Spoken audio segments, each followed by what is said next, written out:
Student, today we discuss about exercise 3.2. For example, how to compare. On that day I already told you that whenever two lines intersect at a point, they have a unique solution. Condition क्या थी? A1 upon A2 does not equal to B1 upon B2.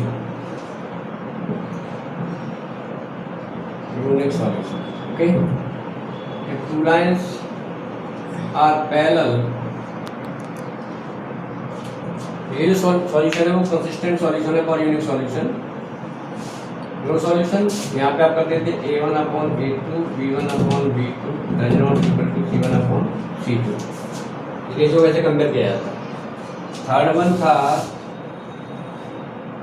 यार एक line ऐसे है और दूसरी line इसी के ऊपर इम्पोज हो रही है, तो आप कह देते A1 upon A2 B1 upon B2 C1 upon C2 consistent for many solution.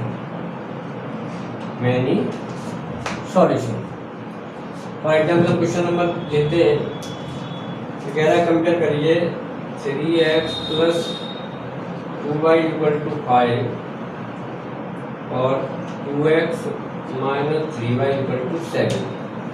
सबसे पहले आप क्या करेंगे, जैसे इसको ऐसे लिख लीजिए A1x B1y equal to C1, okay, और A2x B2y equal to C2. Here you see that A1 कितना है 3, B1 कितना है 2, C1 कितना है 5.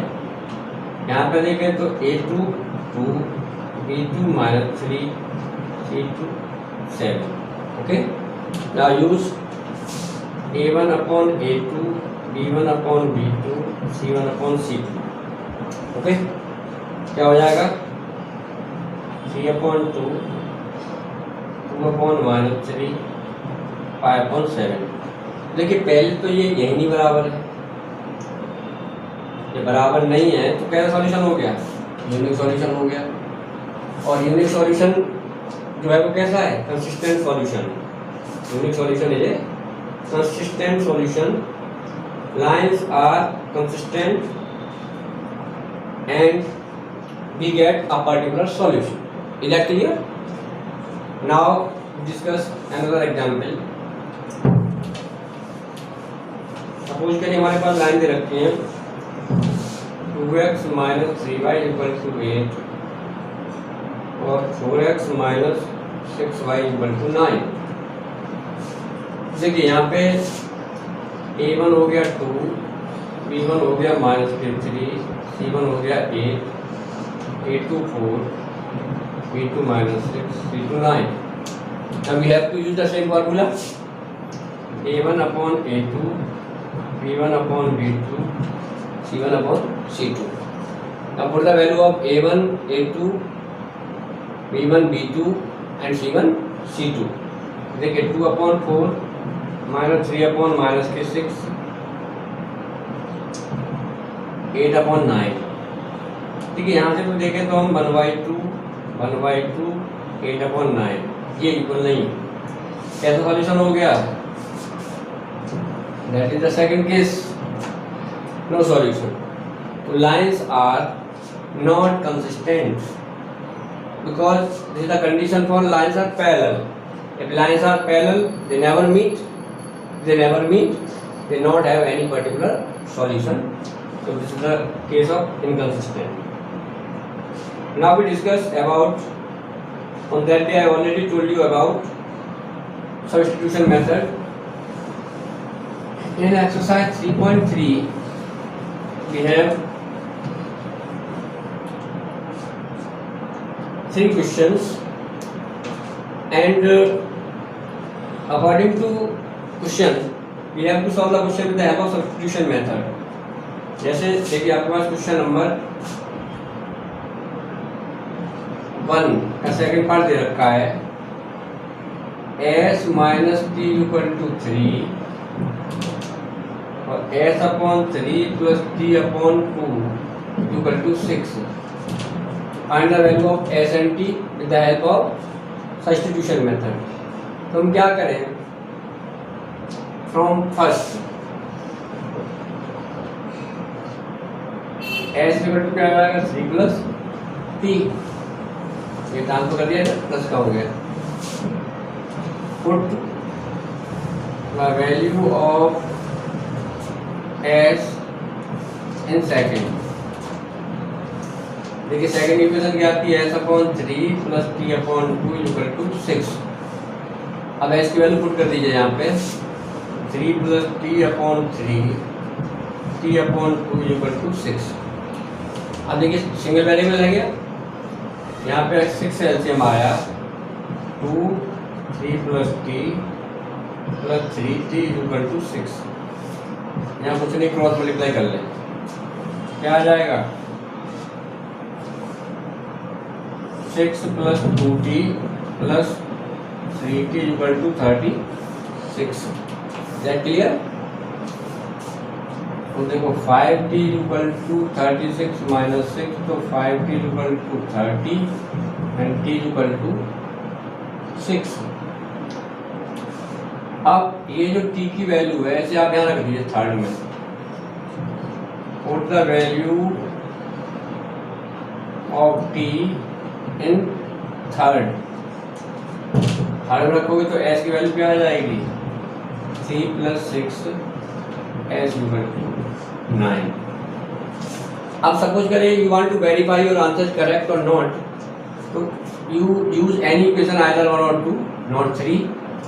तो इसमें आप किसी में वैल्यू रख दीजिए। यदि मान लो वेरीफाई कर रहे हैं तो क्या करें, 9 माइनस 6 इक्वल टू 3, तो 3 इक्वल टू 3। हमारी जो आंसर है वो करेक्ट है, कोई प्रॉब्लम उसके अंदर नहीं है।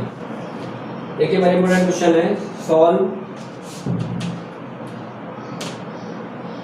2x plus 3y equal to 11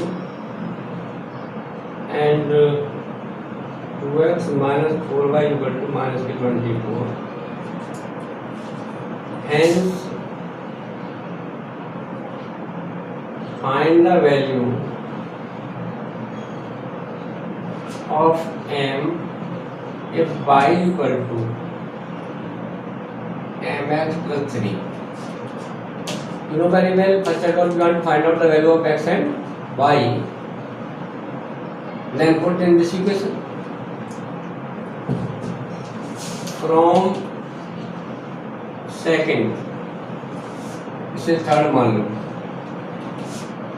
2x minus 4y equal to 24 minus के, 2x हो जाएगा माइनस 24 प्लस के 4y, तो x हो जाएगा माइनस 24 प्लस 4y अपॉन 2। बहुत सिंप्लीफाई कर लें, 2 कॉमन ले लें ऊपर से, माइनस के 12 प्लस के 2y अपॉन 2, ये कैंसिल हो गया, x आया माइनस के 12 प्लस के 2y। थर्ड फोर्थ, अब ऐसा करिए, पुट द, हमने यहाँ पे वैल्यू किससे निकाली थी, सेकंड से, put the value of x in first.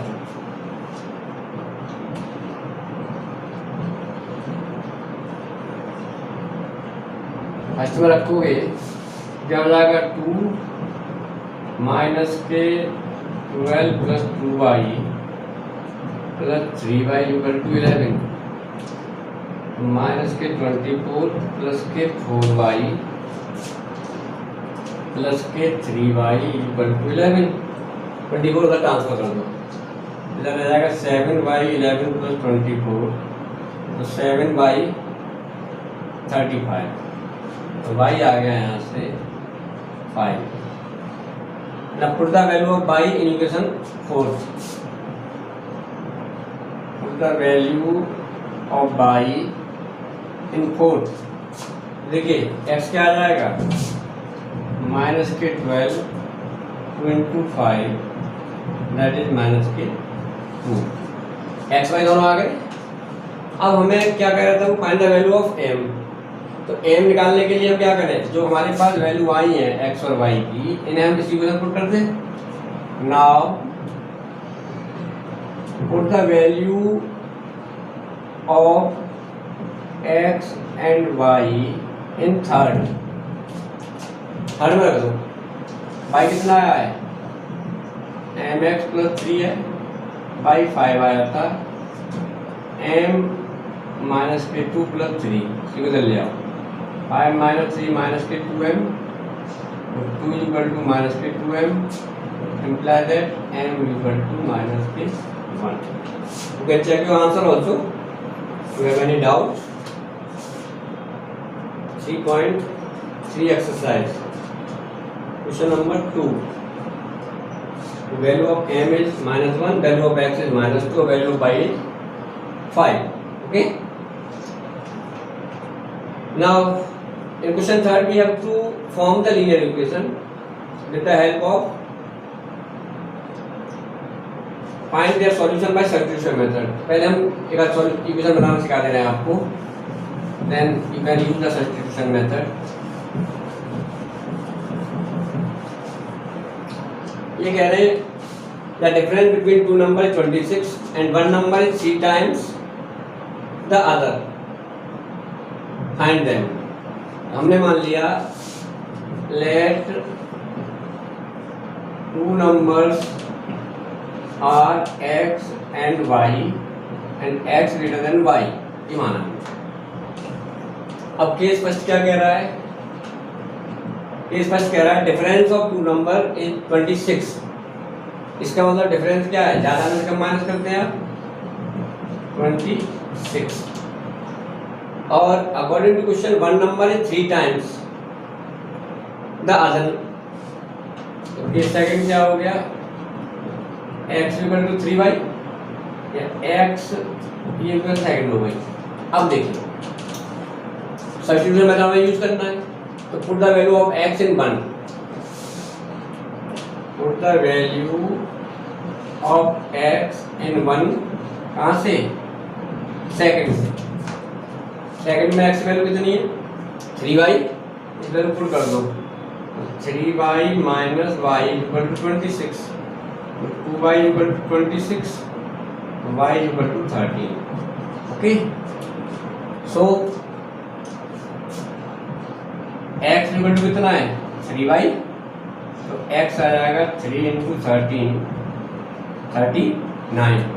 Now you put the value of x and y in equation first or second in, so you can check the answer. Your answer is not or right. तो देखिए 39 minus 13 that is 26, और अभी यहाँ से क्या बताए थे हम, x greater than y, x 39 है, y आपका 13 है, x बड़ा है y से। इस तरीके से आप इसी वर्ड फॉर्म बना के with the help of substitution method you can solve the questions.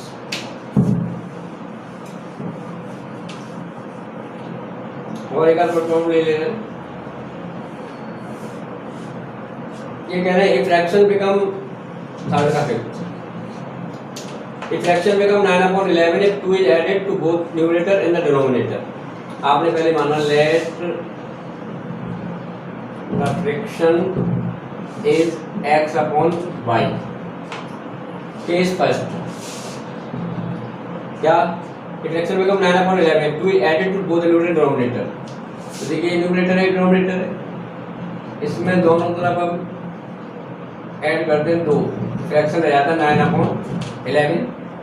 यहाँ से पहले क्रॉस करके इक्वेशन बना लें, 11x plus 2 9y plus 2, 11x plus 22 9y plus 18, तो 11x minus 9y equal to 18 minus 22, तो यहाँ आ गए 4। ये सेकंड क्या कह रहा है, ये सेकंड कह रहा है if 3 is added to both numerator and denominator it become 5/6, यानी x upon plus 3, if 3 added both numerator and denominator it become 5/6, 5/6 cross कर लो, 6x plus 3 5y plus 3, 6x plus 18 5y plus 15। देखिए 6x minus 5y 15 minus 18, तो 6x minus 5y minus के 3। Second equation हो गई। अब equation आ गई। Now you can use substitution method and find. चलो पूरा कर दे रहे हैं। अब फ्रॉम फर्स्ट से निकालें आप या सेकंड से, किसी से भी निकाल सकते हैं। सपोज करिए आपने फ्रॉम फर्स्ट आपने कहा 11x इक्वल टू माइनस के 4 प्लस के 9y, तो x equal to minus 4 plus 9y upon 11, मतलब value of x in second. Value of x in second क्या हो जाएगा? 6 minus 4 plus 9y upon 11 minus के 5y इक्वल टू माइनस 3। देखो यहाँ पे हो जाएगा 24 54y माइनस के 55y upon 11 equal to minus के 3, माइनस 24 माइनस के y माइनस के 33। इसको तक पहुँचा दो। y माइनस का रह गया माइनस 33 प्लस 24, तो y रह गया आपके पास माइनस के 9 या y इक्वल टू 9। y की वैल्यू पुट कर दो इक्वेशन थर्ड में। सो x इक्वल टू क्या हो जाएगा? माइनस 4 प्लस 9 इंटू 9 अपॉन 11, तो minus 4 plus 81 upon 11 77 upon 11 7। 10 fraction आ गया आपके पास। x कितना है? 7 upon 9। You can check the answer. Fifth part of question number 3 ये आपका आ गया 7/9 x 7/9। Is that clear? तो इस तरीके से आप किसी भी मेथड से सॉल्व कर सकते हैं, बट प्रॉब्लम तो एक जैसी ही बनेगी सभी की, बट मेथड x और y की वैल्यू निकालने के तरीके बदल जाएंगे। कभी आप यूज करेंगे सब्स्टिट्यूशन मेथड, कभी आप करेंगे एलिमिनेशन मेथड, और कभी आप ग्राफिकल मेथड से भी सॉल्व कर सकते हैं। Is that clear? That's all for today. Homework note कर लें। Complete exercise 3.2 and 3.3 in your fair copy. Okay, one notebook. That's all for today. Tomorrow we discuss about the next elimination method and but one of elimination methods. That's